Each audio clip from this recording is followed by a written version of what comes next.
For me, co-production means breaking down barriers. It means not working with city leaders on one side and academics over here and activists over there. It means actually sort of coming together and collaborating and making change happen. Co-production to me is all about inclusivity, involving local authorities, involving non-academics in our research projects as well, and it's all about maximising impact, not just having academics involved. Working meaningfully with partners and stakeholders in such a way that they're involved in the design and implementation of research. An equally participative partnership doesn't mean necessarily everyone does the same amount of everything, but there's an equal status within the partnership. It means that you get a fair share of what the resources are. It means you get a say over the direction of the project, and you get to participate, if appropriate, in delivery. It also means that you don't become the passive recipient of knowledge. You're actually part of the process of creating it, which for people like us who are about making change happen, behaviour change and communications, is a really exciting difference. So for me, co-production is a mindset, an orientation to the way that you might do research. It's better thought of as a set of principles rather than a roadmap that you're going to follow. So things to do with honesty, integrity, openness and reflexivity in research. With any partnership, you've got to have some common aims and some common values, otherwise you can't do it. In an inner city area which suffers high unemployment, high poverty levels and all the socio-economic things that go along with that, it's really important to empower local people to be involved in anything at all.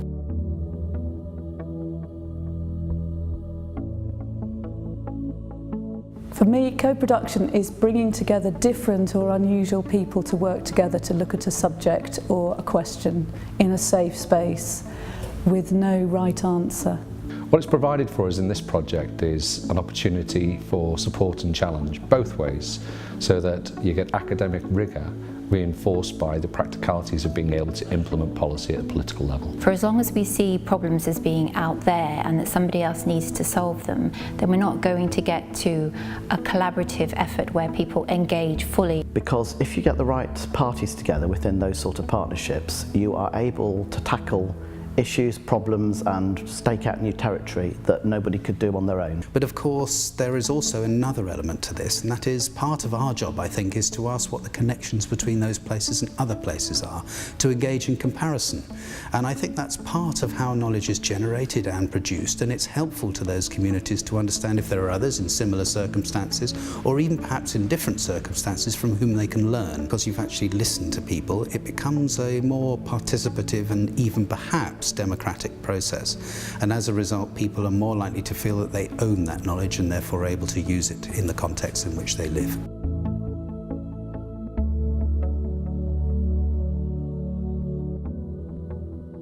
Urban problems can't be tackled in silos, so we really need to recognise that the problems that we face are extremely complex and that only by coming together can we really address them. We know the way the city runs that we haven't collectively solved all the problems of the city by each of us operating in our own territory, and we know that by coming together sometimes you can take a different approach, crack things that nobody could have done. And that's why it's really, really crucial. You can't have this sort of pipeline mentality where somebody makes a policy, another department delivers that policy, the passive recipients of that delivery find out about it when it's about to happen. That ain't the way anymore. You have to work together. It's kind of, it's all about compromise really, but in pursuit of a higher goal. Ethically, it's a better approach because it means we're doing research with people rather than to people. And also you get better research out of it. The way that the universities are having to change their methodology or whatever, their working practices when they research in a community setting, because they're a big academic institution and they have very different power relations to a local community. I work for an organisation where there's just one of me, so I kind of tend to try and do everything myself, so I can't always do that. But the thing I've probably learnt the most is that people need varying levels of support. You still need to have somebody who leads the process and who directs what's happening, but in a non-hierarchical way, where it's about saying, well, what have you got that is useful, what have you got that's useful, and how might we be able to bring them together? You need to understand that different sectors have different ways of expressing themselves and expressing what they want, and it may not be the same language that you're used to using, so you need to be able to translate. The university team did all they could to understand that what was happening in the local community, and were very sensitive to what some of those tensions may be. But I think in reality, I think you can't remove the inequality that exists in a co-produced project that has the university and local community involved, because it is a very imbalanced relationship. The main lessons we've learned through the project have been that co-production takes time, patience, and it's a new way of working for people. By working with lots of different people in partnership, it means that we've had to take more time to reflect on solutions and approaches which we may not have done otherwise. So there's moments of reflection along the way that I think are very productive. When doing a research project like that with a very complex team involving all of these different actors, everyone's got very mixed schedules, and so it's very difficult to coordinate, especially when you're teaching as academics and you have other commitments outside of it, and so the time kind of match up there is very, very difficult. The budget inevitably runs out, and whereas people's need for support doesn't. One of the positive things that's come out of this research is seeing just how much is going on in Greater Manchester with urban food, whether that be recycling food waste or communities growing food. There's lots going on. One of the challenging things is that different communities and different groups have different ideas of what urban food is, and that can make it more difficult to have discussions. Also, it can make those discussions more interesting. It can make them more challenging. It's been an extremely positive experience. We've had GMCVO as a researcher in its own right. We do a lot of our own research, and we've worked with universities for absolutely years. We host the National University Community Partners Network, and we host the Greater Manchester Third Sector Research Network, and we have never had such a good, equal, collaborative relationship with anyone than we have over this project. The thing that I went to as part of the impact study, which was amazing, was the peer networking session at GMCVO, which brought together different people running community hubs. And I was surprised they hadn't got together more. They're all very busy, they don't have many resources, but that was very valuable, and if that could be replicated again, I think they got a lot out of that.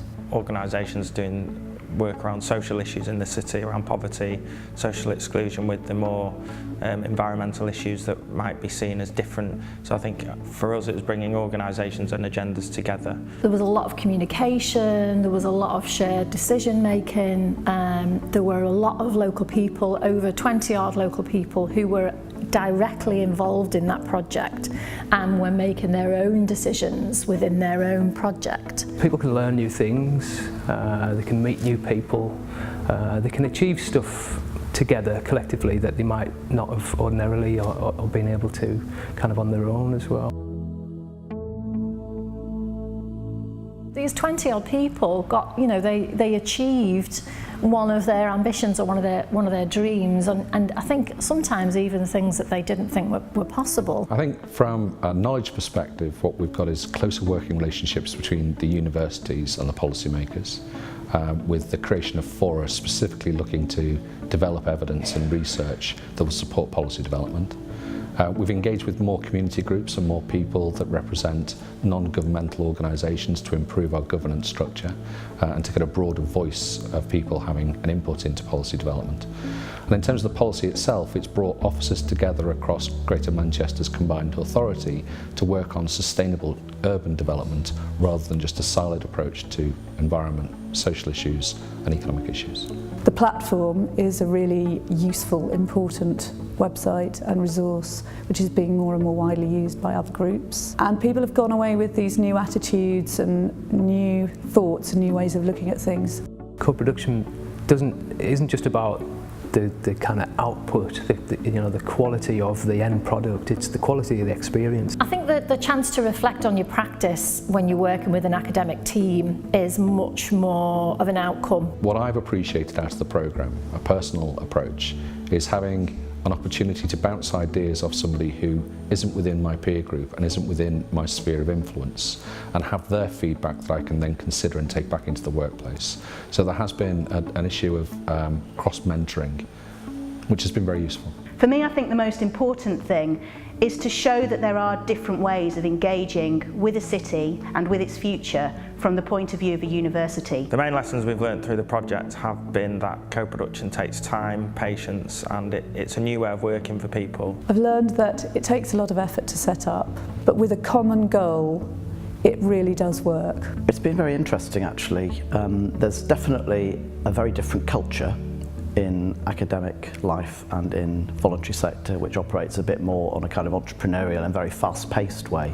Academics are slow and thoughtful. So there's been, I suppose, some accommodation of learning how to work with each other. Co-production is a learning process in many different ways.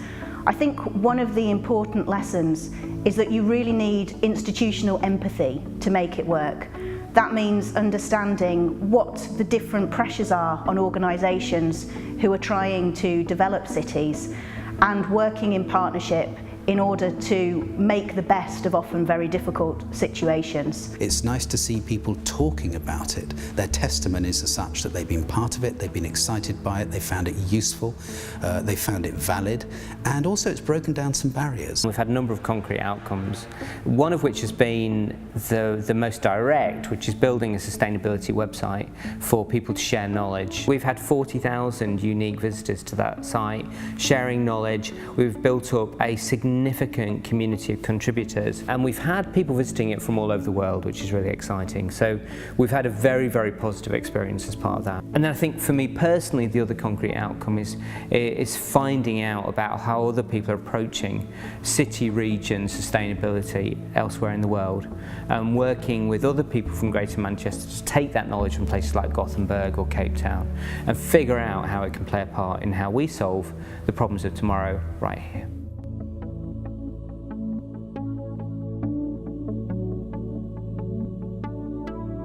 It's been far and away the most positive experience we've ever had with the university, and we're looking forward to just doing an awful lot more. I think it's achieved a great deal in terms of bringing people together from communities and universities in the first place, and indeed also policymakers and others. It's enabled behind the scenes a more collaborative way of working rather than a kind of broadcast mode that very people are often in. It's been a genuine partnership based on shared aims and shared values, and for that reason it's worked very well. And the project we're just about to start on, the so-called Jam and Justice, is got the buy-in from the Greater Manchester leadership. So what we discover through that project around how the city could and should be governed to really take devolution down to the people, that hopefully will actually be applied. And that wouldn't have been possible if we hadn't done the other work first. Taking this forward, one of the most successful outcomes we've got is a new joint venture between the university, civil society organisations and policymakers in Greater Manchester. We're going to set up an action research cooperative to explore different ways of connecting citizens into decision making over regional and city regional affairs. And that's really important, it's really exciting. It's funded by the Economic and Social Research Council, but it wouldn't have happened without all of the work that we've done so far. Co-production is clearly not a quick fix, and there are many different perspectives on what this means in practice for different organisations. We've done it differently with different partners. I think what we've really built up now is a sense of commitment, trust and desire to understand and learn more about the strengths and limits of this approach.